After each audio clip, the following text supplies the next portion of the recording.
पंडित जी आप सभी लोग पाठ करिए बड़े प्रेम से। चर्चा हम कर रहे हैं, इसके बाद फिर आपकी चर्चा होगी। आज इतने विद्वान आए हैं, मुझे पता है बारी बारी से सभी ब्राह्मणों को 10-10 मिनट मिलेगा माइक प्रवचन करने के लिए, लेकिन अभी आप बड़े प्रेम से पाठ करिए, क्योंकि भावो ही विद्यते देवास तस्मात् भावो ही कारण, भाव ही प्रधान। यदि यजमान के मन में अश्रद्धा उत्पन्न हो गई तो चाहे जितना पाठ करो कोई फायदा नहीं। इसलिए विश्वास पक्का करने के लिए पाठ करिए, नहीं तो एक ब्राह्मण यदि कुछ गलत करेगा तो सारे ब्राह्मणों पर आता है कह रहे मैं सबको जानता हूं क्या करते हैं। हाथ में माला लिए रहते हैं और बोलते रहते हैं। ये समाज में जो विकृतियां फैली हैं ये बहुत तेजी से फैल रही है कि हाथ में माला लिए रहते हैं, जबते एक माला नहीं है बातें ही करते रहते हैं। बहुत सुनता हूं, लेकिन कहने का तात्पर्य ये नहीं कि सब एक ही जैसे होते हैं। बात करना है आप उस स्थान से उठ जाइए, 10 मिनट 15 मिनट आधे घंटे उठ करके बाहर बात और फिर आकर के बैठिए, प्रेम से पाठ करिए। एक पाठ करिए लेकिन प्रेम से।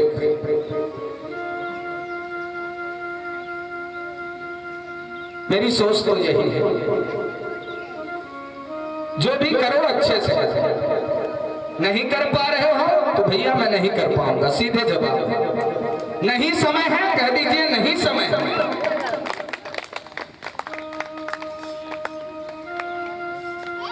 आप सभी लोग आए हैं यजमान के कल्याण के लिए, 12 ब्राह्मण आए हैं। सौभाग्य की बात है कि इतने ब्राह्मणों का एक साथ दर्शन हो रहा है,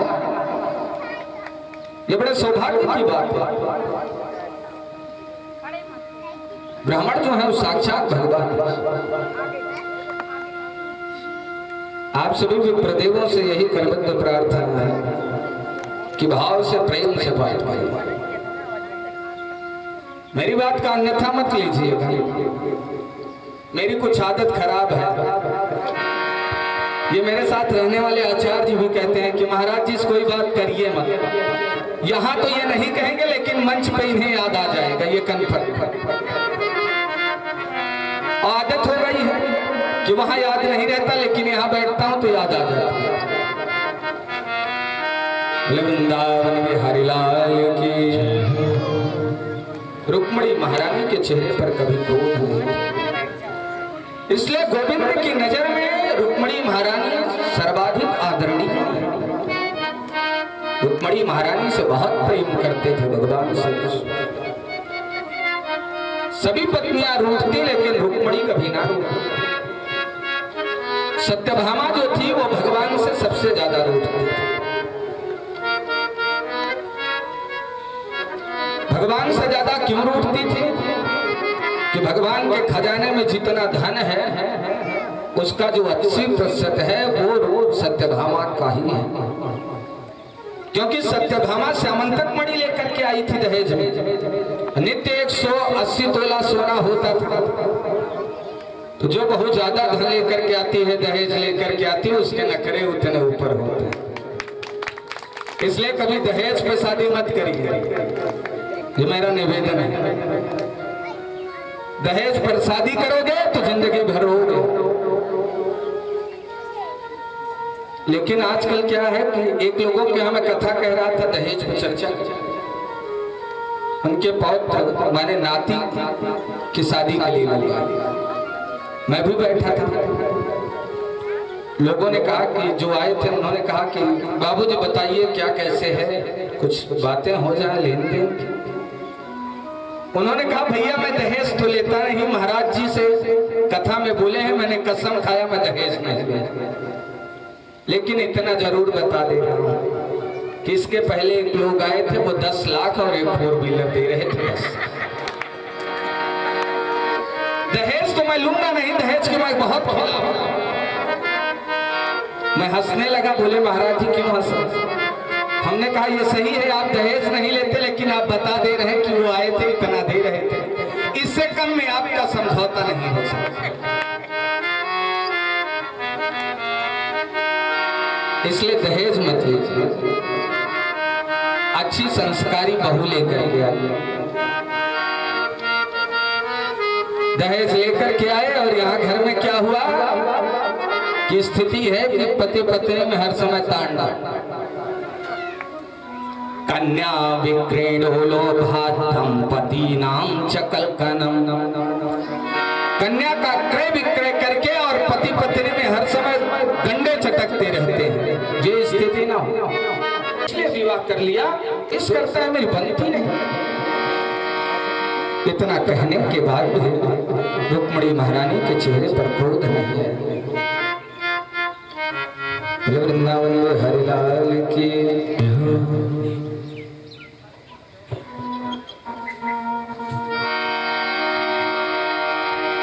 हम श्याम दीवाने होकर राधा नाम लिया करते हैं। हम श्याम दीवाने होकर राधा नाम लिया करते हैं। हम श्याम दीवाने होकर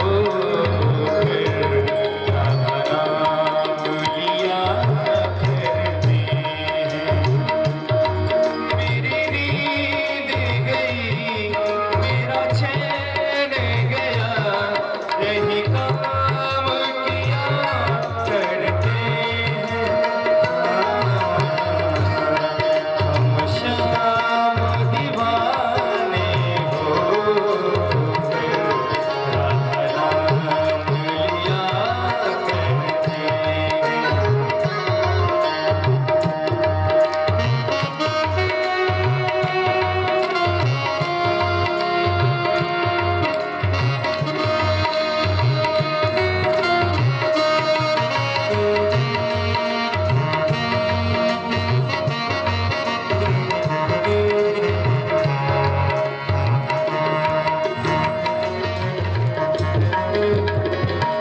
दुनिया में रहना तुमने सिखाया, दुनिया में रहना तुमने सिखाया।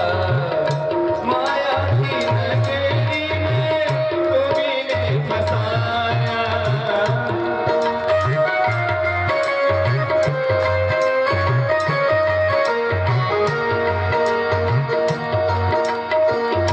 दुनिया में रहना तुम्हें सिखाया। माया की नगरी में तुम्हें फसाया। माया की नगरी में तुम्हें फसाया। अब तुम ही पाने को भगवान, अब तुमको ही पाने को भगवान। तेरा नाम लिया करते हैं। अब तुमको ही पाने को भगवान। तेरा नाम लिया करते हैं।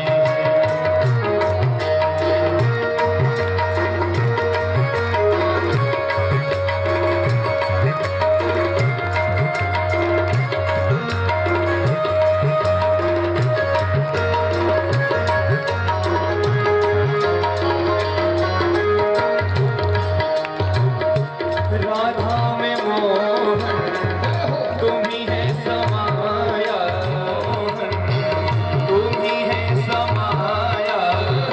तेरे इस प्रेम ने ही पागल बनाया। तेरे इस प्रेम ने ही पागल बनाया।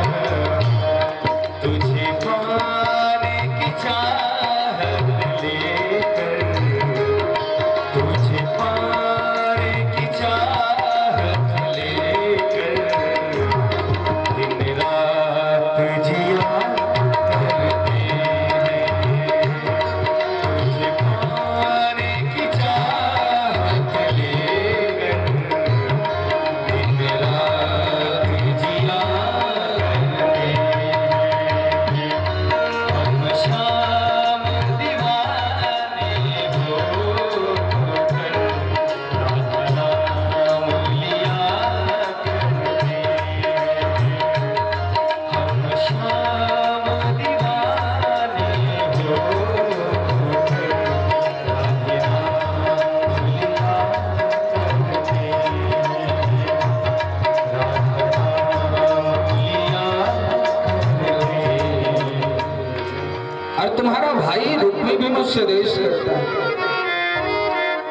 इतना कहने के बाद जब रुक्मिणी महारानी को क्रोध नहीं आया तो भगवान ने कहा, मैं जानता हूं तुम मुझसे बिल्कुल विवाह न करते, लेकिन इसलिए विवाह कर ली कि मेरी बहुत बड़ा ईश्वर है। तो मेरा गुणगान कौन करता है?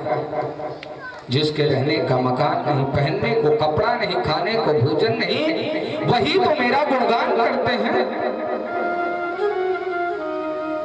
उनके मुंह से सुनकर के आपने मुझसे विवाह किया, क्यों किया? रुक्मिणी महारानी के चेहरे पर क्रोध नहीं है। मालूम है भगवान क्या बोलते हैं? भगवान ने कहा, देवी अभी भी कुछ बिगड़ा नहीं है। आज जब भगवान के विवाह के 20 वर्ष हो गए, 4-5 बच्चे हो गए, तब भगवान देवी अब भी कुछ बिगड़ा नहीं है।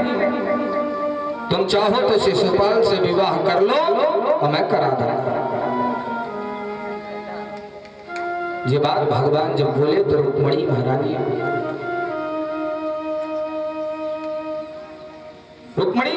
कुछ बोली नहीं। रुक्मिणी महारानी जैसे ये सुना कि रुक्मिणी महारानी एकदम भयभीत हो गई और मूर्छित हो गई। गोविंद पीछे मुड़ करके देखते हैं, रुक्मिणी महारानी गिरने वाली हैं। भगवान चतुर्भुज रूप धारण कर 2 हाथों से रुक्मिणी महारानी को उठाया, एक हाथों से उनके पसीने को पोंछा, एक हाथ से पंखा झुला। सुखदेव महाराज ने कहा, परीक्षित 1 घंटे बाद जब रुक्मिणी महारानी को होश आया, मेरे गोविंद के नेत्रों से अश्रु झर पड़े। बोले, देवी तुम बुरा मान गए। बचपन से मैं थोड़ा विनोदी स्वभाव का था, इसलिए अटपटी बातें, कभी क्रोध नहीं देखा था, इसलिए अटपटी बातें कर दी। तुम्हें बुरा लगा, ऐसा मेरे मन में कोई विचार नहीं था। रुक्मिणी महारानी हाथ जोड़ करके भगवान श्री कृष्ण के बातों का जवाब देती, वो सुनने लगे। रुक्मिणी महारानी ने कहा कि आप कुछ गलत नहीं बोल रहे हैं, आपने जो कहा ये सही है, हमारा और आपका मेल नहीं हो सकता। आपने हमसे विवाह किया, यह हमारे ऊपर कृपा की। कहां प्रकृति से अबद्ध में एक नारी और कहां प्रकृति से परे आप परमपिता परमात्मा। आप कृपा के सागर हैं, यह मेरा सौभाग्य है कि आपने मुझे अपना लिया।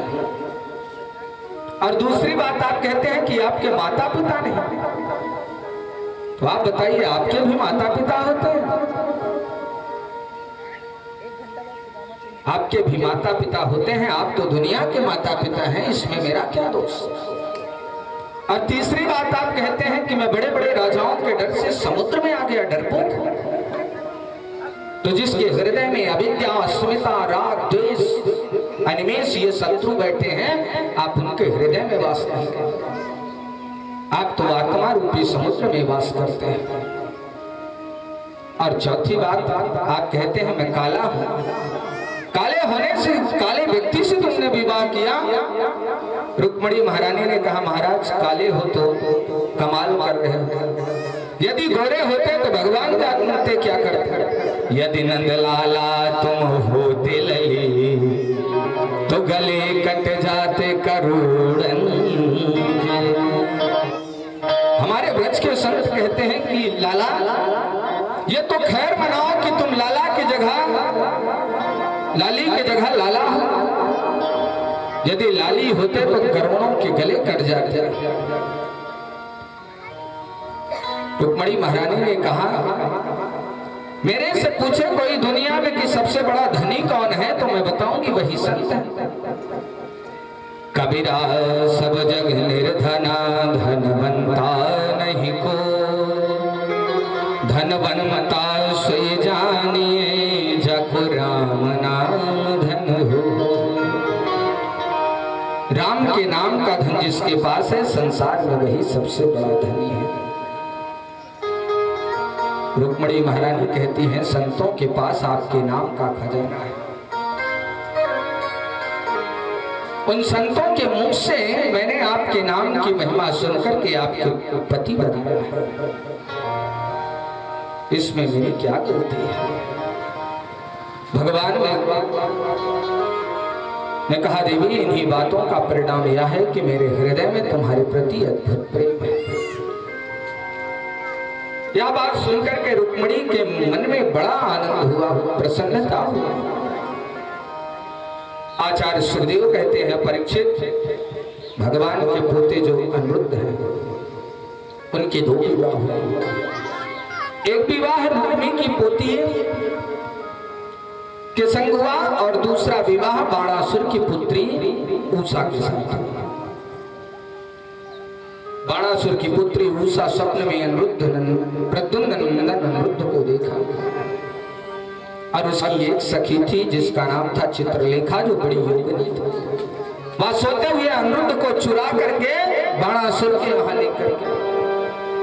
अनिरुद्ध उषा के साथ रहने लगे। बाणासुर को पता चला। बाणासुर ने क्या किया कि अनिरुद्ध को पकड़ करके कारागार में डाल दिया। नारद जी ने जाकर के भगवान कृष्ण से बताया। भगवान श्री कृष्ण आए और भयंकर बाणासुर से युद्ध हुआ। बाणासुर की तरफ से भगवान शिव युद्ध करने गिराए तो श्री कृष्ण और भगवान शिव में बड़ा भयंकर युद्ध हुआ। बड़ा भयंकर युद्ध हुआ। श्री कृष्ण और शिव जी में युद्ध हुआ। अंत में सब देवताओं ने प्रार्थना की तो बाणासुर की पुत्री उषा का और प्रद्युम्न नंदन अनिरुद्ध का विवाह संपन्न हो गया।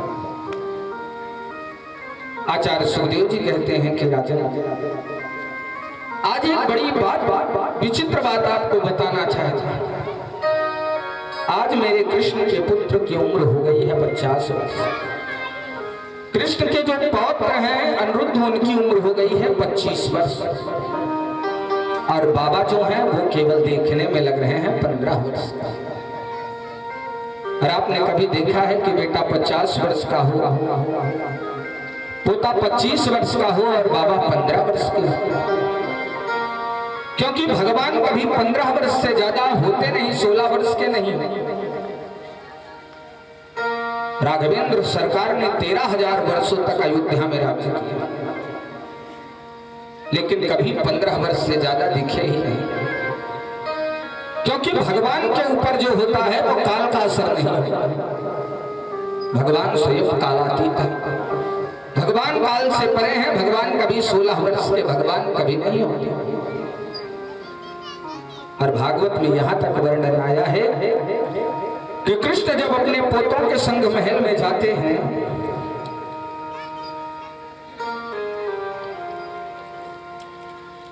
पोतों के संग जाते हैं तो रानियों को भ्रम हो जाता है।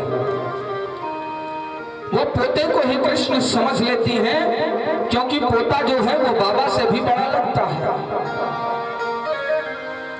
आज रुक्मिणी महारानी बैठी हैं, उनको भ्रम हो गया। आज पोते ने को आते हुए देखा तो भ्रम हो गया कि कहीं बाबा तो नहीं आ। और इसी का फायदा एक व्यक्ति उठाया जिसका नाम है पौंड्रक। पौंड्रक राजा ने अपने मित्र काशी नरेश से पूछा कि मित्र काशी नरेश ये बताओ कि सारी दुनिया कृष्ण को भगवान मानती है। काशी नरेश ने कहा मित्र ज्यादा जानकारी तो मुझे भी नहीं है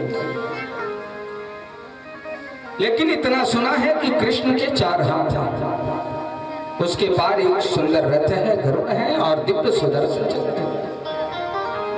पौंड्रक ने कहा मित्र एक बात बताओ, मेरे पास 4 हाथ हो जाए, एक रथ हो जाए, गरुड़ हो जाए और सुदर्शन चक्र हो जाए तो क्या दुनिया मुझे भगवान मानेगी? काशी नरेश ने कहा क्यों नहीं मानेगी? और पौंड्रक ने क्या किया कि 2 हाथ लकड़ी का लगा दिया, पीतल का सुदर्शन चक्र बनाया, बटन हाथ में रख लिया और बटन दबाता कि सुदर्शन चक्र घूमने लगा। पूरे शरीर पर मृग कस्तूरी को लगा लिया और काला काला हो गया और अपना नाम रख दिया पौंड्रक कृष्ण वासुदेव। अब सारी प्रजा उसे भगवान मानने लगी, उसकी पूजा अर्चना करने लगी। पौंड्रक वासुदेव ने कृष्ण को पत्र लिखा और कहा कि कृष्ण मैं भगवान हूं और लाखों मेरे भक्त हो चुके हैं। जैसे कलयुग में बहुत से लोगों के पास जब भक्त ज्यादा हो जाते हैं तो स्वयं को भगवान समझने लगते। भगवान उद्धव के साथ पधारे और पौंड्रक वासुदेव से भगवान का भयंकर युद्ध छिड़ गया। युद्ध में भगवान के हाथों पौंड्रक मारा गया और उससे मुक्ति मिल गई। भगवान ने यह सोचा कि ये मेरा रूप धारण किया, मुझे याद करता था और याद करता था, इसलिए इसे मुक्ति मिलनी चाहिए। कहने का तात्पर्य है, सुखदेव महाराज कहते हैं भगवान बनने में फायदा है, जो सेवक बनने में फायदा है, जो दास बनने में फायदा है, वो स्वामी बनने में फायदा है। भगवान का सेवक बनकर के, दास बनकर के जो सुख है वो स्वामी बनने में नहीं है। सुखदेव महाराज कहते हैं कि राजन नारद जी आज द्वारिका में आए, भगवान की लीला को देख रहे हैं और लीला देखते देखते, नाटक देखते देखते 3 महीने हो गए। 3 महीने भगवान का नाटक देख रहे हैं। 16,100 महल है, 108 महलों में जहां भी जाते वहां भगवान अलग अलग रूप में दिखाई। कहीं भगवान भोजन कर रहे हैं, कहीं किलोल कर रहे हैं, कहीं धनुष बाण सिखा रहे हैं, कहीं जल विहार कर रहे हैं और कहीं राजसभा में बैठ करके मंत्रणा कर रहे हैं। नारद जी ने भगवान के चरणों में प्रणाम किया और प्रणाम करके कहा, भगवान आपका चरित्र जो है, इसमें जो ये दिख रहा है, ये कोई आश्चर्य की बात नहीं। आप तो कण कण में वास करते हैं, आपके बहुत से रूप हैं। संत नारद भगवान के चरित्र का दर्शन किया, दर्शन करके आने लगे। भगवान ने पूछा, लेकिन नारद जी आपका आना कैसे हुआ, क्यों आए हो? नारद जी ने कहा कि गोपाल, आजकल पांडवों ने एक नई राजधानी बसाई जिसका नाम हुआ इंद्रप्रस्थ। आज उसी इंद्रप्रस्थ को विदेशियों ने क्या किया कि दिल्ली बना दिया। जो कभी पांडवों की राजधानी इंद्रप्रस्थ थी, आज उसे विदेशियों ने दिल्ली बना दी। मुस्लिम साम्राज्य होने से मुसलमानों ने भारत की जड़ों को खोखला बना दिया। और तो क्या, यहाँ भारत के शहरों के नाम भी बदल दिए। जो भाग्यनगर था उसका हैदराबाद नाम कर दिया, जो संभाजी नगर था उसका नाम औरंगाबाद कर दिया, जो हरिगढ़ था उसका नाम अलीगढ़ कर दिया। नारद जी ने कहा, पांडवों की नई राजधानी है जिसका नाम है इंद्रप्रस्थ, और पांडव राजसूय यज्ञ करना चाहते हैं, आप वहां पधारे। भगवान ने कहा, पांडवों से कहना मैं यज्ञ में जरूर आऊंगा। नारद जी भगवान से विदा लेकर के चले गए। इतने में एक दूत आया, कहा, भगवान मैं गया से आ रहा हूं, मगध देश से आ रहा हूं। भगवान बोले, कहो क्या बात है, कैसे आए हो? दूत ने कहा, महाराज मैं मगध देश के जो राजा जरासंध है, उसने 20,800 राजाओं को बंदी बना लिया। अब वो सभी राजा आपके पास भेजे हैं, आप उनकी रक्षा करें। प्रभु ने उस दूत से कहा कि जाकर के तुम उन राजाओं से कहना मैं उनके रिहाई का प्रयास करूं। भगवान ने सोचा कोई ऐसा नाटक करूं जिससे जरासंध का उद्धार हो जाए।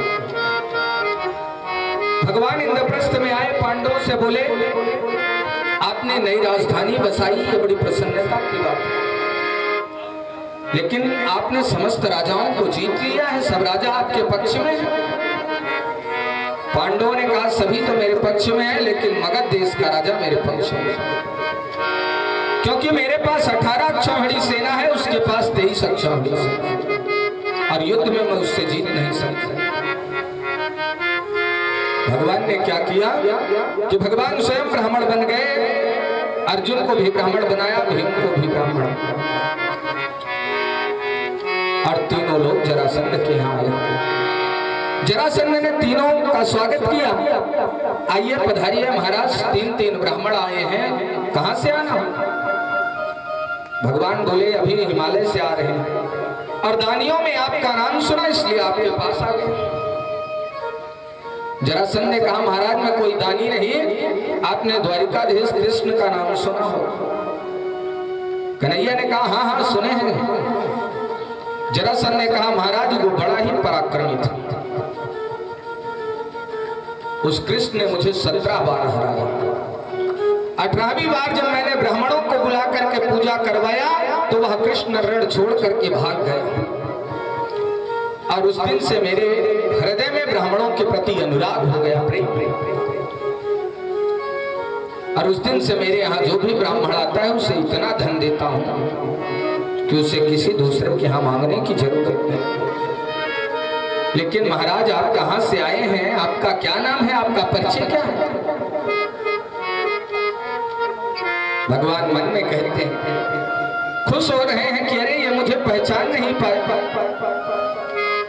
कृष्ण ने कहा क्या मांगे? और भगवान कृष्ण की पहचान जो है उनकी हंसी में छुप। और भगवान कृष्ण जैसे हंसे कि जरासंध ने कहा पंडित जी आपको मैंने कहीं देखा है क्या? कृष्ण ने कहा हो सकता है मैं आपके यहाँ कभी आया हूं, आपने मुझे देखा हो। जरासंध ने कहा मालूम नहीं, याद नहीं आ रहा महाराज। ठीक है जाने मांगिए आपको क्या चाहिए। मेरे प्रभु ने जरासंध से कहा कि युद्धं नो देहि राजेंद्र द्वंद्वसो यदि मन्यसे युद्धार्थिनो वयं प्राप्त राजन्यानां कांक्षणा। यदि देना ही चाहते हो तो हम तीनों में से एक के साथ युद्ध करो। जरासंध ने कहा महाराज ब्राह्मण होकर के, पंडित होकर के युद्ध करोगे? भगवान ने कहा हम राजा हैं, हम पंडित नहीं हैं। जरासंध ने कहा तुम कपटी हो, तुमने मुझसे 3 वचन भरवा करके मुझे वचन में बांध दिया। ठीक है मैं तुमसे युद्ध करूंगा, लेकिन अपना परिचय बताओ तुम कौन? भगवान ने कहा मेरी दाहिनी तरफ जो खड़े हैं इनका नाम भीमसेन है, मेरी बाईं तरफ जो खड़े हैं इनका नाम अर्जुन है। ये दोनों पांडव हैं। जरासंध ने कहा लेकिन आप कौन हैं? भगवान ने कहा मैं इनके मामा का बेटा, तुम्हारा पुराना शत्रु, मेरा नाम कृष्ण है। जरासंध ने कहा लेकिन मैं तुमसे युद्ध नहीं करूंगा, तुमसे नहीं लड़ूंगा। तुम बड़े डरपोक हो, मथुरा छोड़ करके द्वारिका चले गए, मैं तुमसे युद्ध नहीं करूंगा। कृष्ण ने अर्जुन से कहा देख रहे हो अर्जुन, मैंने इसे 17 बार हराया नहीं कह रहा, लेकिन एक बार मैं रण छोड़ करके चला गया, ये हर जगह कहता है। जरासंध ने कहा मैं अर्जुन से युद्ध नहीं करूंगा क्योंकि अर्जुन मुझसे उम्र में छोटे हैं, अर्जुन से भी युद्ध नहीं करूंगा। भीमसेन मेरे समान है इसलिए मैं इनसे युद्ध करूंगा। अयं तो वायसा तुल्यो नास्ति सत्तो न मे समा अर्जुनो न भवेद् योद्धा भीमस्तुल्य बलो मम। भीम मेरे समान बलशाली है इसलिए मैं भीम से युद्ध करूंगा। भीम बड़े प्रसन्न हुए कि दोनों को फेल करके मुझे पास कर। कृष्ण ने अर्जुन से कहा अर्जुन देख रहे हो भीम दादा के चेहरे को, भीम दादा कितने प्रसन्न हैं कि दोनों को फेल कर दिया, मुझे पास कर दिया। दोनों में भयंकर युद्ध छिड़ गया, जरासंध और भीम। कई दिन हो गया युद्ध करते करते, दिन भर युद्ध होता। आज रात के अर्धपहर में कृष्ण भीम के पास। भीम ने कहा कि कन्हैया ये बता, ये आदमी है जरासंध की पहाड़, ये तो मार करके मेरी नस नस ढीली कर दिया, इसके पराक्रम का पता ही नहीं चलता। भगवान ने कहा पास तो आपने ही किया था, मैंने तो कहा नहीं कि आप इनसे युद्ध। भीमसेन ने कहा कन्हैया चाहे जो हो मैं इससे युद्ध नहीं करूंगा, मैं भाग जाऊंगा अकेला। भगवान ने कहा एक दिन और रुक जाइए बस।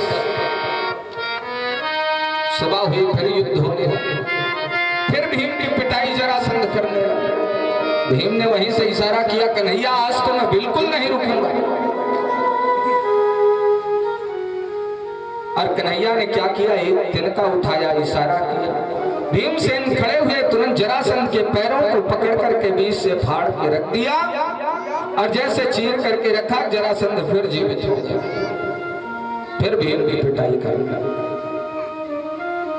युद्ध समाप्त हुआ। आज युद्ध के अर्धपहर, रात्रि के अर्धपहर में भीम कृष्ण के पास आए। कन्हैया एक ऐसा आदमी है, इसे मैंने चीर करके रख दिया, फिर जीवित हो गए, आज तो मैं बिल्कुल नहीं रुकूंगा। भगवान ने कहा एक दिन और रुक जाओ, बस फिर मैं नहीं कहूंगा। आपको जब मैं इशारा करता हूं आप ध्यान से देखते नहीं, एक दिन और रुक जाइए मेरे कहे। सुबह हुई, फिर युद्ध हुआ, फिर भीम की पिटाई होने लगी। भीम ने कहा कन्हैया अब तो मैं आज बिल्कुल नहीं रुकूंगा।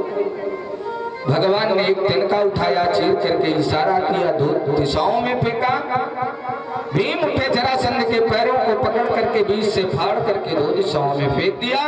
इस प्रकार भगवान ने भीमसेन के द्वारा जरासंध का वध कर दिया। और जरासंध के पुत्र को राजगद्दी पर बिठा करके बहुत सा धन लेकर के कृष्ण वापस आए। सुखदेव महाराज से परीक्षित ने प्रश्न कर दिया कि गुरुदेव ये जरासंध जीवित क्यों हो जाता था? कहा जब जरासंध जन्म लिया तो अपनी मां के गर्भ से एक मांसपिंड के रूप में, इसके पिता ने मांसपिंड को देख करके क्रोध में आकर के महल से बाहर एक जरा नाम की राक्षसी जा रही थी। उस मांसपिंड को देख करके बड़ी प्रसन्न, क्या तो मुझे मांस खाने के लिए मिले। और जैसे उस मांसपिंड को उठाया अपने हाथ में कि जरा नाम के राक्षसी के माने संधि मिलाने से वह बालक बन गया, तो उसका नाम हो गया जरासंध। भगवान आए, यज्ञ का शुभारंभ हो रहा था। यज्ञ में बात आई कि पहले पूजा किसकी की जाए। शिशुपाल के सामने सहदेव ने कह दिया कि कृष्ण ही यज्ञ के पहले पूजा के अधिकारी। शिशुपाल ने क्या किया कि कन्हैया को 101 गालियां गिन करके दे, जिसके न माँ का पता, न पिता का पता, न बिरादरी का पता। 4 दिन पहले गायों को चराता था, द्वारिका का राजा बन गया, इसकी पहली पूजा। भगवान ने अपने दिव्य सुदर्शन चक्र से उसके सिर को धड़ से अलग कर दिया। शिशुपाल का उद्धार हो गया। और ये प्रसंग भगवान का परीक्षित मैंने तुम्हें सप्तम स्कंद में श्रवण करवाया था। यज्ञ का शुभारंभ हुआ। यज्ञ कैसा भी हो, चाहे भागवत ज्ञान यज्ञ हो, चाहे कोई भी यज्ञ हो, यज्ञ में सहयोग सबको करना चाहिए। यज्ञ में सबको सहयोग करना चाहिए। जिसके पास धन हो, जिसके पास बल हो, कुछ भी नहीं, शरीर से ही आकर के कुछ नहीं कर पा रहे, केवल यज्ञ में आकर के भगवान की कथा तो श्रवण कर सकते। लेकिन संसार में कुछ पापात्मा ऐसे हैं जो भगवान की कथा में नहीं आना चाहते। भगवान के नजदीक होती है कथा उनके, तब भी वो भगवान की कथा में नहीं आते। ऐसे भी बहुत पापी इस संसार में, कानों में आवाज जाती है, एकदम उनके बगल में कथा होती है, लेकिन भगवान की कथा में आ नहीं पाते।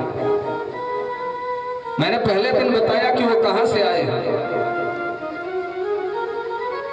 जो स्वर्ग से आया होगा वो अपने आप खींचा चला आएगा भगवान की कथा में। जैसे भगवान ने कहा कि जरा तारों से तारे मिला के तो दे, जरा मोहन को दिल से बुला के तो दे, प्रभु खिंचे हुए बंधे हुए चले आएंगे। वैसे यदि भगवान का भक्त है और स्वर्ग से आया है तो भगवान की कथा को सुनकर के वो रुक नहीं सकता, जरूर भगवान की कथा में आए। ये भगवान की कथा का वैशिष्ट है। यज्ञ में अलग अलग समितियां बनाई गई। भगवान ने कहा सबको एक एक काम बांट दो।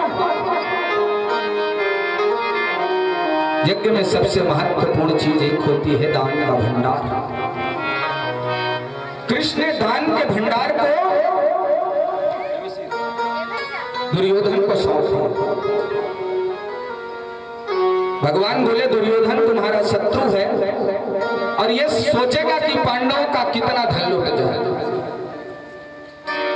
और ज्यादा से ज्यादा दान यदि करेंगे तो यज्ञ का फल ज्यादा मिलेगा। क्योंकि कर्ण के हाथों में ऐसी रेखा है कि जितना दान करेगा उतना बढ़ता जाएगा। और दूसरा यज्ञ का भंडार था भोजन भंडार, उसको भगवान ने भीम को बना दिया। क्योंकि जो ज्यादा खाएगा वही खिलाएगा, जो खाएगा ही नहीं वो खिलाएगा क्या? जो स्वयं नहीं खाएगा वो आपको क्या खिलाएगा?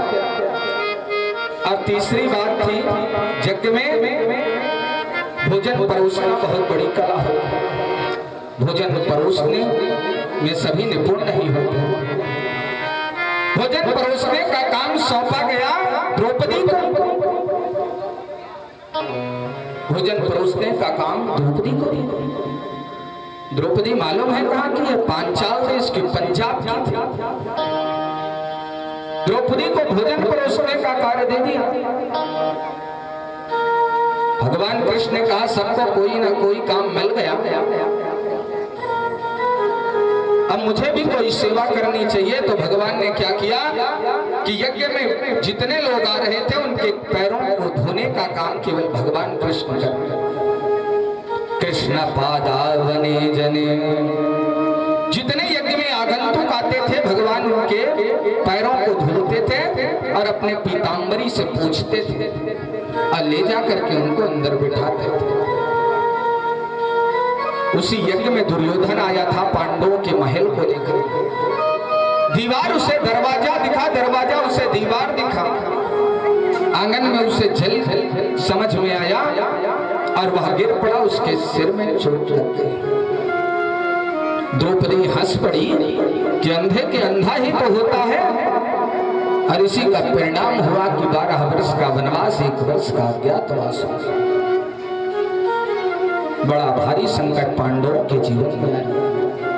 आज पांडवों को राज्य मिलने की परिस्थिति आई। श्री कृष्ण शांति दूत बनकर के आए, शांति दूत बनकर के परीक्षित भगवान कृष्ण युद्ध को रोकने का प्रयास करते हैं। लेकिन द्रौपदी और भीम की इच्छा थी कि युद्ध हो। भगवान ने दोनों से कह दिया एक तरफ मैं रहूंगा, एक तरफ मेरी सेना रहेगी। मैं युद्ध में अस्त्र नहीं उठाऊंगा, शस्त्र नहीं उठाऊंगा। बलराम जी के शिष्य दुर्योधन थे। बलराम जी ने कहा जो कन्हैया चाहेगा वही होगा। तो बलराम जी तीर्थ यात्रा पर चले गए। सुखदेव जी कहते हैं महाभारत इतना विचित्र युद्ध हुआ। परीक्षित बिना किसी विशेष कारण के 2 परिवारों में युद्ध हो।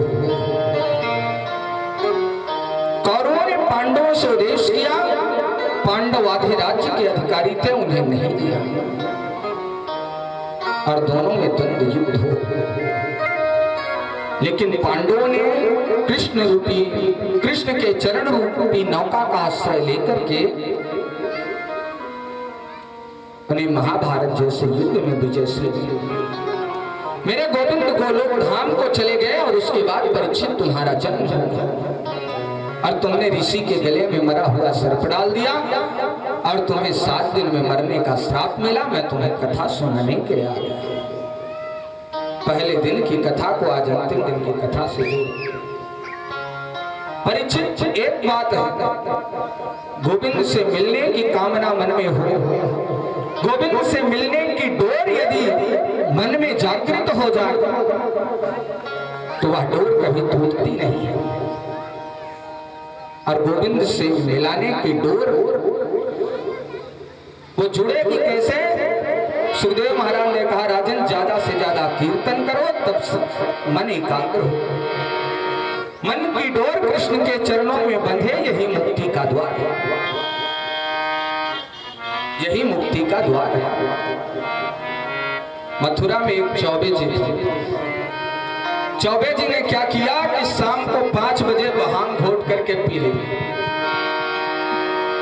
पी करके नौका पर बैठ गए और कहा कि अब नौका लेकर के मैं मथुरा से निकलूंगा और जा रहा हूं वृंदावन। बैठ बैठ बैठ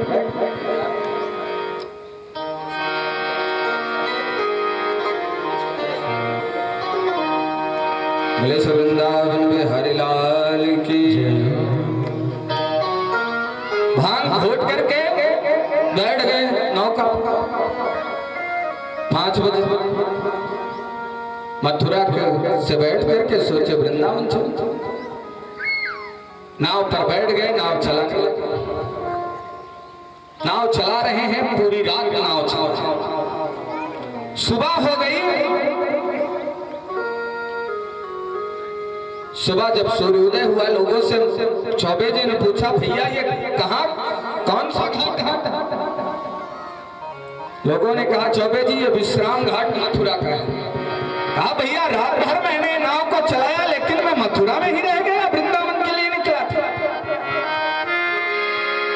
चौबे जी ने क्या किया कि भांग खा करके तो नौका पे बैठ गए, लेकिन नौका को रस्सी से खोला ही नहीं था। नौका खूंटे में ही बंधी रही। पूरी रात नौका को चलाए लेकिन नौका वहीं की वहीं रही, खंबे से ही बंधी थी। यदि मन एक बार गोविंद के चरणों में बन जाए तो यह संसार जंगल लगने लगता है। दूर नगरी, बड़ी दूर नगरी, दूर नगरी, बड़ी दूर नगरी, दूर नगरी, बड़ी दूर नगरी। कैसे आऊं रे कन्हैया, कैसे आऊं है कन्हैया, तेरी गोकुल नगरी, बड़ी दूर नगरी है, दूर नगरी, बड़ी दूर नगरी।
कृष्ण को ब्रजमंडल छोड़े 100 वर्ष हो गए।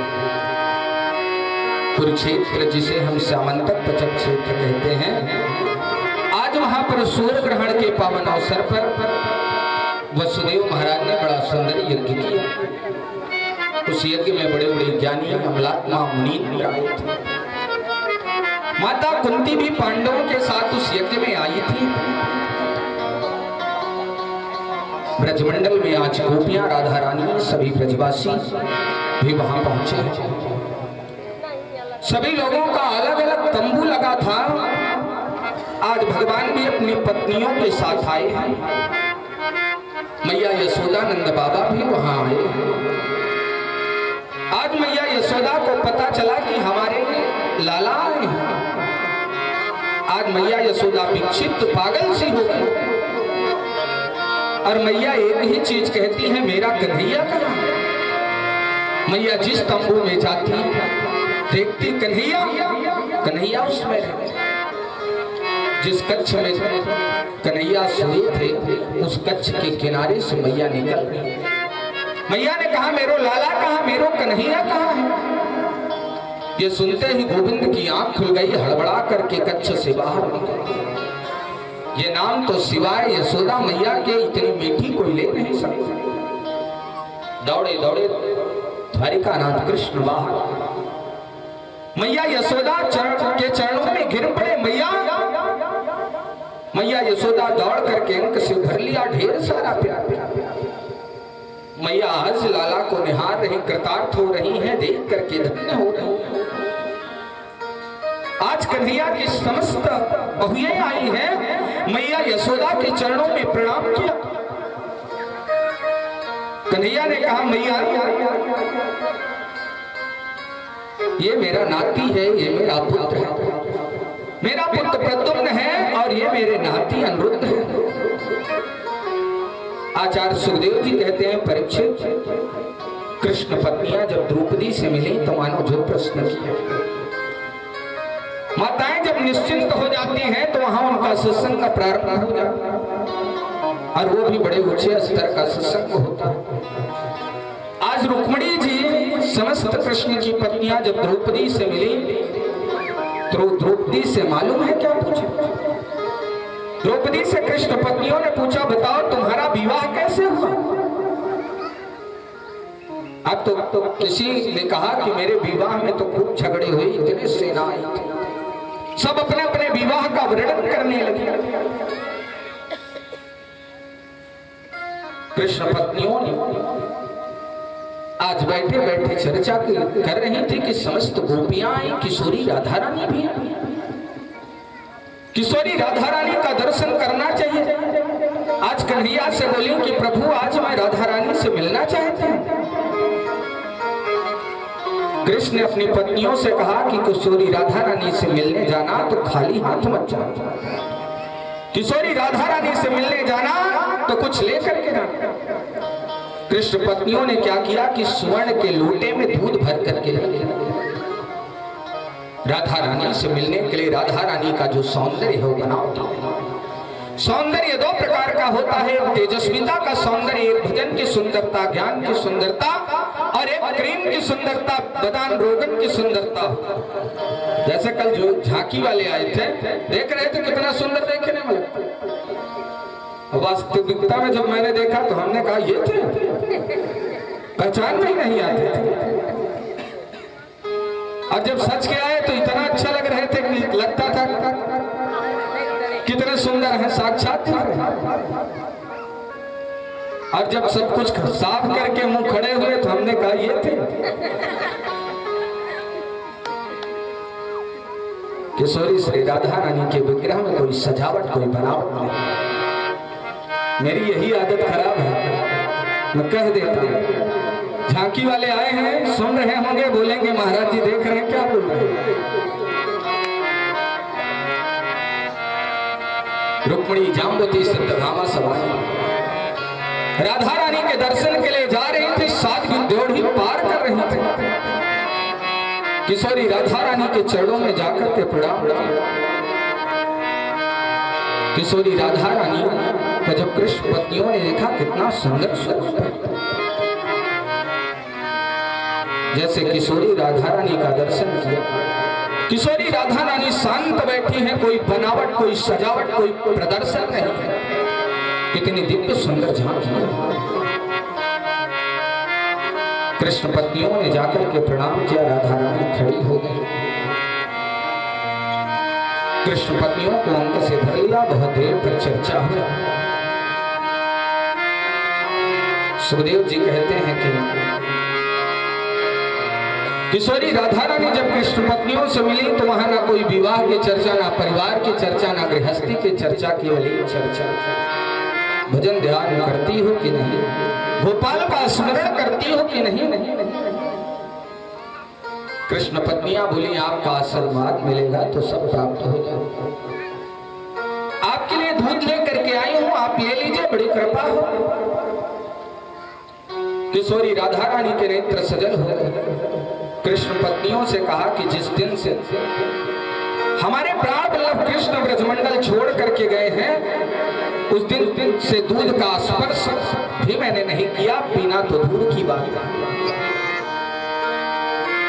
इतने में रुक्मिणी के मुंह से निकल गया, इसको आपके लिए प्रभु ने ही भेजा। इस बात को सुनकर के राधा रानी विह्वल हो गई। तुरंत रुक्मिणी के हाथ से लोटे को लिया और एक सांस में ही सारा गर्म दूध पी गई। बहुत देर तक सत्संग हुआ कृष्ण पत्नियों के। कृष्ण पत्नियां वापस लौट करके आई, देखी तो भगवान कृष्ण के पैरों में छाले पड़े थे। कृष्ण पत्नियों ने कहा, आपके पैरों में ये छाले इतनी तेज धूप में तपती हुई बालिका में आप नंगे पांव गए थे? पादुका पहन लेते या इतने धूप में क्यों गए? आपके पैरों में छाले पड़ गए। भगवान ने कहा, इसका कारण तुम हो। कृष्ण पत्नियों ने कहा, मैंने क्या किया? भगवान ने कहा, किशोरी राधा रानी के हृदय में मेरे चरण कमल वास करते हैं और तुमने किशोरी राधा रानी को गरम गरम दूध पिलाया। उनको तो कोई कष्ट नहीं हुआ, लेकिन उनके हृदय में मेरे चरण कमल थे, इसलिए मेरे पैरों में छाले पड़ गए। सुखदेव महाराज ने कहा, राजा रुक्मिणी जी गदगद हो गई, प्रमुदित हो गई, बार बार किशोरी राधा रानी के चरणों में प्रणाम किया। वास्तव में ये बात सत्य है कि कृष्ण ही राधा है, राधा ही कृष्ण है। नाम दो है, चीज एक है, कोई अंतर नहीं है। आज कृष्ण पत्नियों को यह बात ज्ञात हुई, उनके मन का अभिमान दूर हो गया। त्याग को देखना है तो किशोरी राधा रानी के चरित्र में, वैराग्य देखना है तो किशोरी राधा रानी के चरित्र में देखो। गोपी तो साक्षात प्रेम का प्रतीक है, प्रेम की मूर्ति है। गोपी किशोरी राधा रानी प्रेम का सागर है। आज परीक्षित गदगद हो गए। सुखदेव महाराज ने कहा, राजन एक बार कन्हैया के पेट में बहुत तेज का दर्द हो, बहुत से वैद्यों को बुलाया, दवा दी गई, औषधि दी गई, आराम नहीं। कन्हैया ने कहा कि जो भी पतिव्रता स्त्री हो, यदि वह अपने पैरों को धुल करके और उसका चरणामृत मुझे पिला देगी तो मेरा पेट दर्द ठीक हो जाएगा।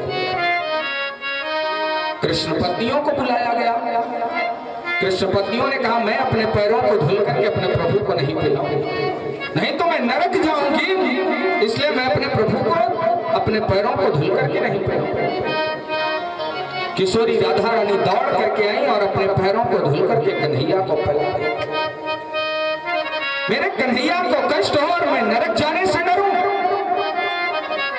चाहे मुझे करोड़ों वर्ष नरक में रहना पड़ेगा, मुझे कोई चिंता नहीं, लेकिन मेरा कन्हैया ठीक हो जाए। किशोरी राधा रानी प्रेम का सागर है,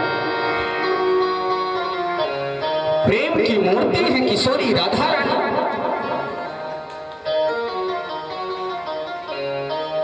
वास्तविक प्रेम किशोरी राधा रानी ने कन्हैया से किया।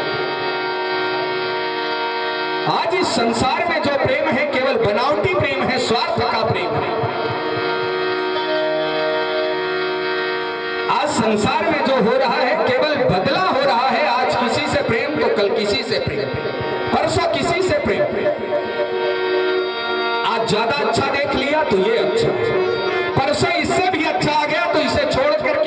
अपना लो।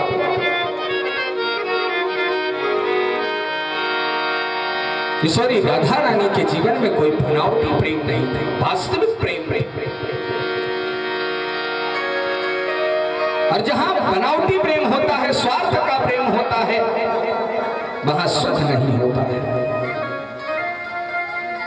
वहां सुख मिलेगा कैसे? क्योंकि आज यहां प्रसन्नता है, कल इससे भी अच्छा मिल गया तो वहां प्रसन्नता, परसों इससे भी अच्छा मिल गया तो सोचा अब वहां सुख मिलेगा, वहां प्रसन्नता होगी, छोड़ करके चले। प्रेम अंदर की चीज होती है, प्रेम दिखाने की चीज नहीं है। प्रेम महसूस करने की चीज होती है, प्रेम प्रदर्शन की चीज नहीं होती है। कि प्रेम जो है वो प्रदर्शन किया जाए कि मैं बहुत प्रेम करते हूं। सुखदेव महाराज ने कहा, राजन किशोरी राधा रानी प्रेम का साथ है। परीक्षित गदगद हो गए। बोले वृंदावन बिहारी लाल की जय हो। कोई श्याम सुंदर से कह दो ये जाके,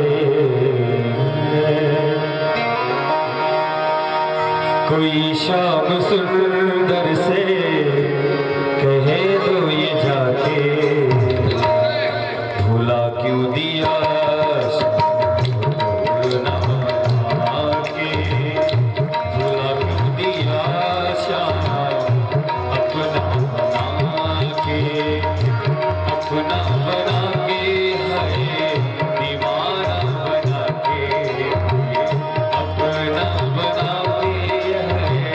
दीवाना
रहेगा, निभाना नहीं आशा पहले बताते, निभाना नहीं आशा पहले बताते, भुला क्यों दिया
पहले कुछ प्रेम बढ़ा करके फिर दूर खड़े मुस्काने लगे, पहले कुछ प्रेम बढ़ा करके फिर दूर खड़े मुस्काने लगे, जब चाह हुए मिलने की जरा मुख चंद को कैसे छिपाने लगे, मुख चंद को कैसे छिपाने लगे, बस एक ही बार हंसा करके सारी उम्र हमें वो रुलाने लगे, सारी उम्र हमें वो रुलाने लगे, करुणा करनी तो दूर सही करुणा निधि होके सताने लगे, अगर श्याम सुंदर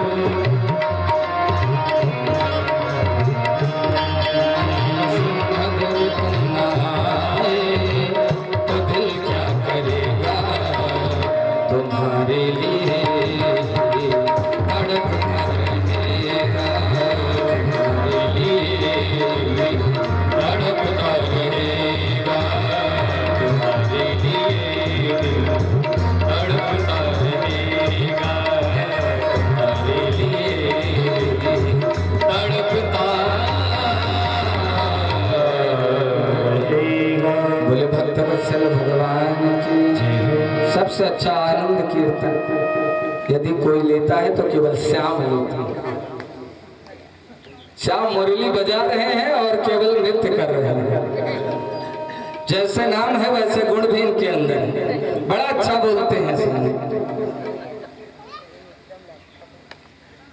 और जैसे श्याम है वैसे श्याम वर्ण भी इनका है, श्याम पूरे श्याम ही है।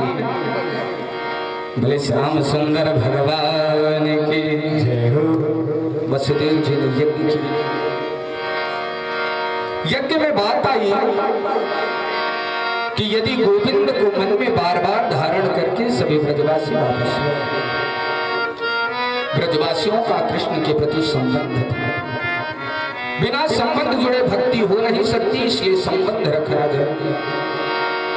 आपको जो संबंध प्रिय लगे भगवान से वो संबंध जोड़े। सुखदेव महाराज ने कहा, परीक्षित तुम कितने भाग्यशाली हो, कितने पुण्यात्मा हो कि तुम्हारे भगवान से 3-3 संबंध है। सुखदेव महाराज ने कहा, परीक्षित पहला तो